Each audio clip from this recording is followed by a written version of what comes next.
जिला चिकित्सालय बालाघाट में कलेक्टर का औचक निरीक्षण, स्वास्थ्य सेवाओं में सुधार की सख्त चेतावनी। बालाघाट जन स्वास्थ्य व्यवस्थाओं को सुदृढ़ और जवाबदेह बनाने की दिशा में प्रशासन ने एक बार फिर सक्रियता दिखाई है। इसी क्रम में कलेक्टर श्री मृणाल मीणा ने 23 अप्रैल को जिला चिकित्सालय बालाघाट का औचक निरीक्षण कर व्यवस्थाओं की वास्तविक स्थिति का गहन आकलन किया। ये निरीक्षण केवल औपचारिकता नहीं, बल्कि स्वास्थ्य सेवाओं की गुणवत्ता को परखने और सुधार की ठोस पहल के रूप में सामने आया। निरीक्षण के दौरान कलेक्टर ने अस्पताल के विभिन्न महत्वपूर्ण विभागों ओपीडी, नेत्र वार्ड, बन वार्ड, दंत ward, medical ward, orthopaedic ward, high dependency unit HDU एवं जिला शीघ्र हस्तक्षेप केंद्र डीआईसी का विस्तार से निरीक्षण किया। उन्होंने न केवल व्यवस्थाओं को देखा, बल्कि उपचाररत मरीजों से सीधे संवाद कर उनकी समस्याओं, अनुभवों और सुझावों को भी गंभीरता से सुना। इस संवाद ने अस्पताल की वास्तविक स्थिति को उजागर किया। कलेक्टर श्री मीणा ने चिकित्सकों की समय पर उपस्थिति को लेकर कड़ा रुख अपनाते हुए स्पष्ट निर्देश दिए कि सभी डॉक्टर निर्धारित समय का पालन करें। उन्होंने चेतावनी दी कि लापरवाही बरतने वालों के खिलाफ सख्त कार्रवाई सुनिश्चित की जाएगी। उनका ये रुख प्रशासन की अनुशासन के प्रति प्रतिबद्धता को दर्शाता है। अस्पताल में निर्माणाधीन आई वार्ड एवं बन वार्ड के कार्यों की धीमी प्रगति पर असंतोष व्यक्त करते हुए उन्होंने निर्माण कार्य को गति देने के निर्देश दिए।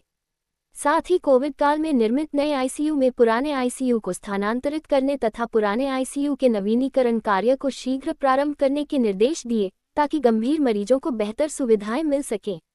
स्वच्छता व्यवस्था को लेकर कलेक्टर ने विशेष चिंता व्यक्त की। उन्होंने अस्पताल के शौचालयों, वॉशरूम और सीपेज जैसी समस्याओं के समाधान हेतु प्रस्तावित 48 लाख रुपए के सिविल कार्यों को शीघ्र स्वीकृति दिलाकर प्रारंभ करने पर जोर दिया। उनका कहना था कि स्वास्थ्य संस्थान में स्वच्छता सर्वोच्च प्राथमिकता होनी चाहिए, क्योंकि यह सीधे मरीजों के स्वास्थ्य से जुड़ा विषय है। सीटी स्कैन मशीन के पंजीयन में हो रही देरी पर भी कलेक्टर ने नाराजगी जताई और पीसीएनपीएनडीटी अधिनियम के तहत तत्काल पंजीयन सुनिश्चित करने के निर्देश दिए।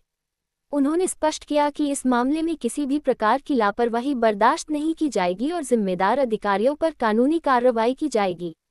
मरीजों को बेहतर सुविधाएं उपलब्ध कराने के उद्देश्य से कलेक्टर ने निर्देशित किया कि सभी आवश्यक दवाएं अस्पताल में ही उपलब्ध कराई जाएं, जिससे मरीजों को बाहर से दवाएं खरीदने की मजबूरी न हो। साथ ही भीषण गर्मी को ध्यान में रखते हुए सभी वार्डों में कूलर, पंखे एवं एसबीडी सुचारू रूप से संचालित रखने के निर्देश दिए, ताकि मरीजों को राहत मिल सके। निरीक्षण के दौरान अधिकांश मरीजों ने अस्पताल में मिल रही चिकित्सा सुविधाओं पर संतोष व्यक्त किया, किंतु शौचालयों की सफाई और समग्र स्वच्छता व्यवस्था में सुधार की आवश्यकता भी सामने आई। कलेक्टर ने इन कमियों को गंभीरता से लेते हुए तत्काल सुधार के निर्देश दिए। इस अवसर पर सिविल सर्जन डॉक्टर नील जैन, मुख्य चिकित्सा एवं स्वास्थ्य अधिकारी डॉक्टर परेश उपलब्ध सहित एनएचआरएम की उपयंत्री भी उपस्थित रहीं। ये औचक निरीक्षण स्पष्ट रूप से दर्शाता है कि प्रशासन स्वास्थ्य सेवाओं को लेकर गंभीर है और आमजन को बेहतर चिकित्सा सुविधाएं उपलब्ध कराने के लिए निरंतर प्रयासरत है। आने वाले समय में इस प्रकार की सक्रियता निश्चित ही जिले की स्वास्थ्य व्यवस्था को नई दिशा प्रदान करेगी।